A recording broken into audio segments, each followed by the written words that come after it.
Leo inherits his late brother's position as alpha after 7 years of dating me. He also inherits his brother's wife and the pack's former Luna, Jasmine. Each time he sleeps with her, he comforts me gently. You're my only mate, Mia. Once Jasmine gets pregnant and gives birth to Blazetooth Pack's heir, I'll hold the marking ceremony with you. He tells me that's the only condition his family asked of him before allowing him to inherit the position of alpha. Over the 6 months after returning to Blazetooth Pack, he sleeps with Jasmine 100 times. He starts with only spending one night a month with her to sleeping with her every night. Jasmine was finally found pregnant on the 100th night of my staying up the whole night waiting for him. At the same time, I receive news of her and Leo holding the marking ceremony. Upon hearing this, my son asks in confusion, "Didn't they say Dad is having the marking ceremony with the Luna he loves? Why isn't he here to take us home yet?" "Because I'm not the Luna he loves." I caress his head. "That's okay, though. I'll take you back to a place that we can really call home." What Leo doesn't know is that I'm the only daughter of the Alpha King. I've never cared about being Blazetooth Pack's Luna. Chapter I left Windmere back then because of Leo. My father believed Leo wasn't worthy of me, the rightful heir to the Alpha King, but I loved Leo. So, I gave up my inheritance, hid my true identity, and ran away with him. I never expected that our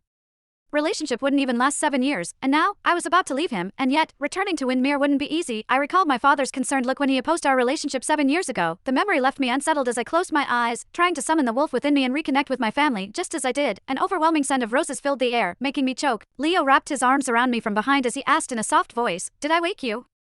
It's still early, why don't you sleep a little longer?" He didn't know that I only pretended to be asleep on all those nights he went to see Jasmine. I was actually awake, waiting for him to come home. Lately, he'd been staying at Jasmine's place until morning. His entire body reeked of her strong rose perfume. I pushed him away with disgust. "Go take a shower, you smell awful." He sniffed himself and looked a little embarrassed before stepping back. "Sorry for ignoring your feelings, Mia. I know I've been seeing Jazz a lot lately. Has that been bothering you? I'll spend more time with you for the next few days, okay? I'm sure Jazz will understand." I watched him walk into the bathroom in silence. Since when did spending time with me require Jasmine's permission? To outsiders, I probably looked like the mistress ruining the bond between an alpha and his Luna. He wore nothing but a towel when he stepped out of the bathroom. As he wiped the water dripping down his abs, he looked just as handsome and irresistible as the day I first met him. Back then, I had sneaked out of Windmere for fun, only to be ambushed by an enemy tribe. He happened to pass by and save me, who was all alone, and got injured because of that. He took off his shirt for me to tend to his wounds, and the way the blood trickled down his abs made my face burn. I quickly looked away, but he wouldn't let me. "I saved you, that means you're mine now. I fell for you the moment I saw you. Be my one and only mate. You can stare at me whenever you want, okay?" He caught me staring at his abs again before laughing and pulling me into his arms happily. "Baby, do you want to have a good look? Come on." He became excited and took off his towel, but I frowned and turned my face away. He was not the same man he was 7 years ago. No matter how many times he showered, that sickly sweet rose scent wouldn't come off. It made me sick. Before I could push him away, a loud, urgent knock on the door interrupted us. It was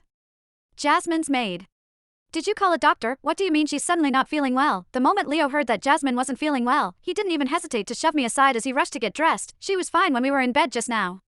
Then, as if realizing what he just said, he paused and looked at me with guilt. "I'll be back soon. Owen is dead. I'm all she has now. Just wait for me, okay?" He never needed my